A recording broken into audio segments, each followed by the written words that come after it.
తెలంగాణకి, ఆంధ్రప్రదేశ్‌కి మధ్య రాకపోకలు కూడా బంద్ అయిన పరిస్థితి మీద హైవే ఇబ్బందులు పడుతున్న పరిస్థితి. దాంతో పాటు చూసుకున్నట్టయితే ఎంతో కొంత అంటే మనం చూసినట్టయితే వర్షాలు కూడా ఎక్కువగానే ఉన్నాయి. బట్ కంట్రోల్ చేయాలంటే ప్రజలు కూడా అంటే నార్మల్ ప్రజలు కూడా సహాయ బృందాలుగా ఏర్పడటమో లేదా ప్రభుత్వం ఒక పక్కన చేస్తుంది. లేదు లేదు, నేను మీకు ఒక విషయం చెప్తాను చూడండి. ప్రజల సహాయ సహకారాలు లేనిది ప్రభుత్వం కూడా ఏం చేయలేదండి. ఇవాళ విజయవాడలో కూడా మీరు చూస్తే పాపం ఒకళ్ళకొకళ్ళు అంటే అక్కడ ఉన్నటువంటి లోకల్స్ అధికారులతో కలిసి పనిచేస్తున్నారండి. It is not normal thing. చాలా అంటే అది నిజంగా కూడా నాకు తెలిసి మానవత్వం అనేటువంటిది ప్రతి ఒక్కళ్ళు చిగురించేటువంటి ఒక సమయం ఈ టైంలోనే ఉంటుంది. And I'm really happy that ఒకళ్ళకొకళ్ళు మనం సహాయం చేసుకుంటున్నాం. ఇప్పుడు మీరు కనుక చూస్తే మీరు తెలుగు రాష్ట్రాలను మాట్లాడారు కాబట్టి తెలంగాణలో కూడా మనం సిమిలర్ సిచ్యువేషన్ చూస్తున్నాం ఆల్మోస్ట్గా. ఖమ్మం అక్కడ ప్రజలు వచ్చి కనీసం ఇక్కడ 3 మంత్రులు ఉన్నారు, ఎవరు పట్టించుకోలేదన్న పరిస్థితి. నేను ఆ విషయానికే వస్తాను. ఖమ్మం లాంటి ప్లేస్లో అంత తీవ్రమైనటువంటి నష్టం జరిగినా సరే, ప్రాణ నష్టం జరుగుతుంది అక్కడ, అయినా సరే ప్రభుత్వం నుంచి పెద్దగా స్పందన మనం చూడట్లేదు ఇవాళ రోజున.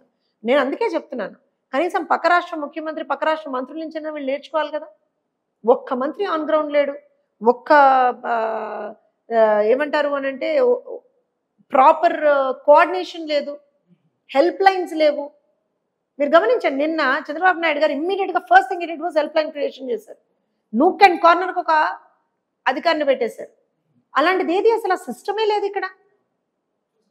ప్రజలు మీరు గమనిస్తే నిన్న ఖమ్మంలో ఎక్కడో నేను చూశాను, సోషల్ మీడియాలోనే చూశాను, ఖమ్మంలో ఎక్కడో ఒక 9 మంది చిక్కుకుపోతే మళ్ళీ ప్రజలే పక్కన ఉన్నటువంటి గ్రామస్తులే వాళ్ళని కాపాడారు. ప్రభుత్వ యంత్రాంగం ఫెయిల్. ఒక ఇంటి మీద ఒక మహిళ తన 5 పిల్లలతో అక్కడ ఇరుక్కుపోతే ప్రభుత్వ యంత్రాంగం didn't do a single thing. వాళ్ళే మళ్ళీ ప్రొఫెషనల్ గజ ఈతగాళ్ళని వాళ్ళు మాట్లాడుకొని డబ్బులతో వాళ్ళే మాట్లాడుకొని వాళ్ళు తెప్పించుకోవాల్సినటువంటి పరిస్థితి. ఎంత దయనీయమైనటువంటి పరిస్థితి చెప్పండి. అంటే ప్రభుత్వంలో ఉన్నప్పుడు ప్రజల పట్ల బాధ్యత ఉండక్కర్లేదా? ఎంత అంటే నాకు నిజంగా కూడా చాలా ఇబ్బందికరంగా అనిపిస్తుందండి ఇవన్నీ చూస్తుంటే. మనం రాజకీయాల్లో ఉన్నది ప్రజల కోసం అండి. అధికారం ఇవాళ ఉంటుంది, రేపు ఉండదు, ఎల్లుండి వస్తుంది మళ్ళా. It's not a big thing. కానీ ప్రజలకి మనం సేవ చేయలేనప్పుడు రాజకీయాల్లో ఉండడం ఎందుకు దండగా? 10 సంవత్సరాలు ఒక పార్టీ ఉంది ఇక్కడ, ఇవాళ ఈ పార్టీకి అవకాశం ఇచ్చారు, 2 పార్టీలు ఇవాళ ఫెయిల్యూరే కదా అంటాను నేను. ఎవరు ప్రజల్లో లేరు, ఎవరు ప్రజలకు సహాయం చేయలేకపోతున్నారు. మళ్ళీ తెలుగుదేశం పార్టీ మహబూబాద్ ప్రాంతాల్లో మీరు చూస్తే తెలుగుదేశం పార్టీ శ్రేణులే అక్కడ ప్రజలకు సహాయం చేస్తున్నాయి. ఖమ్మంలో కూడా తెలుగుదేశం పార్టీ శ్రేణులే ప్రజలకు సహాయం చేస్తున్నాయి. అంటే నేను నా పార్టీ గురించి చెప్పుకోవడం సరే, ఒక క్షణం రాజకీయాలు పక్కన పెడితే అధికారంలో ఉన్నటువంటి పార్టీ కావచ్చు, ప్రతిపక్షంలో ఉన్నటువంటి పార్టీ కావచ్చు, మీరు ఏం చేస్తున్నారు అసలు? ఎందుకు ప్రజలకు ఏం చేయలేకపోతున్నారు?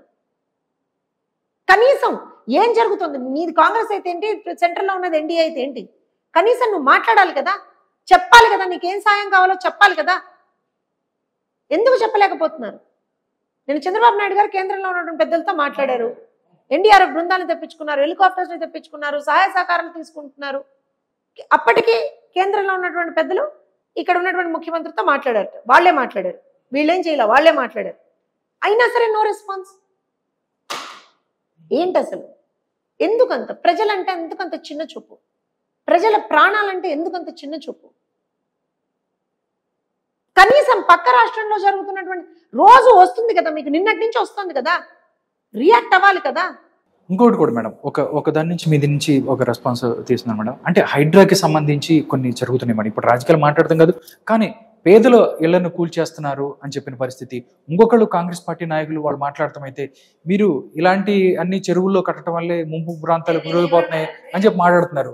దీన్ని ఎలా చూస్తారు మీరు? ఇప్పుడు చెరువుల్లో కట్టారు, ముంపు ప్రాంతాల్లో కట్టారు, ఎఫ్టీఎల్, ఇవన్నీ నేను ఒక క్షణం పక్కన పెట్టమని చెప్తాను. నేనేమంటానంటే, Hydraa has identified certain buildings, certain places. మీరు వాళ్ళకి నోటీసులు ఇస్తున్నారు. నాకు ఎక్కడ డిస్క్రిపెన్సీ కనిపించింది అని అంటే, డిస్క్రిపెన్సీ అనే మాట్లాడతాను నేను. పేదల భూముల్లోకి వచ్చేటికి, పేదల ఇళ్ల వరకు వచ్చేటికి మీరు నోటీసులు ఇస్తున్నారో ఇవ్వట్లేదో కూడా ఎవరికి తెలియదు, వెంటనే కూల్చేస్తున్నారు. కొంతమంది పెద్దలు పెత్తందారుల దగ్గరికి మాత్రం మేము వాళ్ళకి నోటీసులు ఇచ్చాం, ఇది ఆపుతున్నాం, అది ఆపుతున్నాం, అందుకని చేస్తున్నాం ఎందుకు చెప్తున్నారు మీరు? డిస్క్రిపెన్సీ ఎందుకు? పేదోడు మనిషి కాదా? పేదోడు మనిషి కాదా? వికలాంగుడు ఇల్లు కూల్చేశారండి మొన్న వీళ్ళు. ఏం ప్రత్యామ్నాయం చూపించావు నువ్వు? ఏం ప్రత్యామ్నాయం చూపించావు నువ్వు?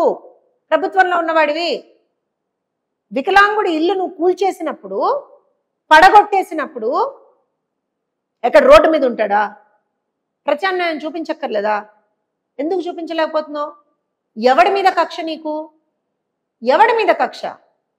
And I have highest regards to Ranganath garu అండి. I'm not talking about the government. Forget about the government. Ranganath గారిని నాకు హైయెస్ట్ రిగార్డ్స్ ఉన్నాయి. Because is one of the most genuine officer as far as we have seen ఎర్లియర్గా కూడా. ఎందుకు ఇలాంటి discrepancies వస్తున్నాయి? చూసుకోవాలి కదా అధికారులు కూడా. ఏది చేసినా మనం చేసేది ప్రజల కోసమే కదా. ప్రజల్ని ఇబ్బంది పెట్టి వాళ్ళకంట కన్నీరు వస్తే ఎవరేం బాగుపడతాం? ఇవాళ చూడండి తెలంగాణలో పరిస్థితి. ఆడపిల్లలు సాంఘిక సంక్షేమ హాస్టళ్లలో ఉన్నటువంటి ఆడపిల్లలు వెక్కి వెక్కి ఏడ్చేటువంటి పరిస్థితి. వాళ్ళు ఏమన్నా ప్రశ్నిస్తే వాళ్ళని కొడుతున్నట్ట, పురుగులన్నం పెడుతున్నట్ట. ఈ దరిద్రం ఉందనే కదా మిమ్మల్ని తెచ్చుకుంది. పాత ప్రభుత్వాన్ని తీసేసి మీ ప్రభుత్వాన్ని తెచ్చుకుంది. అందుకే కదా పిల్లలకు పురుగులన్నం మేమే కదా ఆ రోజు బయటకు తీసుకొచ్చింది. మీరు చేశారు కదా ఇంటర్వ్యూ కూడా. పిల్లలకు పురుగులన్నం పెడుతున్నారు, మురుగునీటితో వండిన అన్నం పెడుతున్నారు. పిల్లలకు కనీసం నెలసరి సమయంలో వాళ్ళకి కనీసం నీటి వసతి కూడా ఉండట్లేదు. మనమే కదా తెలిసింది, అదంతా తీసుకొచ్చింది మనమే కదా బయటికి. రైట్? 10 సంవత్సరాలు పాలన చేసినటువంటి పార్టీ అందులో ఘోరంగా ఫెయిల్యూర్ అయింది అని మనం ఆ రోజు చెప్పినప్పుడు, మీ పార్టీ వచ్చినప్పుడు మీ పార్టీ ఏం చేస్తుంది? ఇవాళ ప్రయారిటైజేషన్స్ ఉండక్కర్లేదా మీ పార్టీకి? పిల్లల్ని అలా ఏడిపిస్తారా? చదువుకునే ఆడపిల్లల్ని ఏడిపిస్తారా? వాళ్ళ ఉసురు పోసుకుంటారా ఇవాళ రోజున మీరు? విద్యాశాఖ మంత్రి ఎవరండి రాష్ట్రంలో? ఎందుకు విద్యాశాఖ మంత్రి లేడు రాష్ట్రంలో? ఫుల్ టైం విద్యాశాఖ మంత్రి ఎందుకు లేడు రాష్ట్రంలో? ఎన్ని నెలలైంది మీ సర్కార్ వచ్చి? ఎందుకు పెట్టలేకపోతున్నారు మీరు? లేదా పోనీ చీఫ్ మినిస్టర్ గారు చూసుకుంటే నాకేం అభ్యంతరం లేదు, కానీ మీ రెస్పాన్స్ ఏంటి? ఇలాంటివి జరుగుతున్నప్పుడు మీ రెస్పాన్స్ ఏంటి? విద్యాశాఖ సంబంధిత అధికారులు ఎందుకు రెస్పాన్స్ ఇవ్వట్లేదు? ఎందుకు నివేదిక ఒకటి సమర్పించలేకపోతున్నారు? అంటే ఎవడిష్టం వచ్చినట్టు వాడు చేసుకుంటూ పోతుంటే తెలంగాణ ప్రజలు ఎలా కనపడుతున్నారు మీకు? ఒకళ్ళు వస్తారు 10 సంవత్సరాలు పాలిస్తారు, మా ఇష్టారాజ్యం మేము దొరలమని ఒకళ్ళు చెప్తారు. మీరు ఇవాళ వచ్చి ఇంకోటని ఇంకోటి చెప్తారు. ఏంటిది ఇది? ప్రజలు ఏమైపోతున్నారు? అవసరం లేదా మీకు? మీ రాజకీయాలు మీకేనా? విగ్రహ రాజకీయాలు ఒక సైడు, ఇంకో రాజకీయాలు ఒక సైడ్. ఇదేనా? విద్యార్థులతో చెలగాటం ఇవాళ రోజున, రైతులతోటి చెలగాటం ఇవాళ రోజున, ఆఖరికి వరదలు వచ్చినా ప్రజల ప్రాణాలతోటి చెలగాటం ఆడుతున్నారు మీరు ఇవాళ రోజున. రాజకీయమేనా? ప్రతిదీ రాజకీయమేనా? ప్రజల పట్ల మీకు నిబద్ధత లేదా? కనీసం ఒక్క నివేదిక వాటి వరకు సమర్పించలేకపోతున్నారు మీరు. ఇదైతే చాలా సీరియస్ ఇష్యూ అండి. సాంఘిక సంక్షేమ హాస్టళ్లకు సంబంధించినటువంటి అంశం నేను ఒక మాట చెప్తాను. ముందర ఉన్నటువంటి ప్రభుత్వం ఫెయిల్యూర్ అయింది కాబట్టే ప్రజలు మీకు అవకాశం ఇచ్చింది. మరి అవకాశం ఇచ్చినప్పుడు మీరేం చేస్తున్నారు ఇవాళ రోజున? మనందరం చాలా సంతోషపడుతున్నాం. హైదరాబాద్లో ఇవాళ రోజున అరగంట వర్షం పడితే రోడ్లు ఒక నదులను తలపింపజేస్తున్నాయి. ఇంకా కూడా తెలంగాణ సిద్ధించుకున్న 10 సంవత్సరాల తర్వాత కూడా ఇంకా అలాంటి పరిస్థితే ఉంది తెలంగాణలో. సాక్షాత్తు క్యాపిటల్ సంగతి చెప్తున్నాను నేను. మళ్ళీ వీళ్ళొచ్చి ఒక్కొక్కళ్ళు అమరావతి గురించి ట్రోల్ చేసేటోడు ఒకడు, లేకపోతే విజయవాడ గురించి ట్రోల్ చేసేటోడు ఒకడు.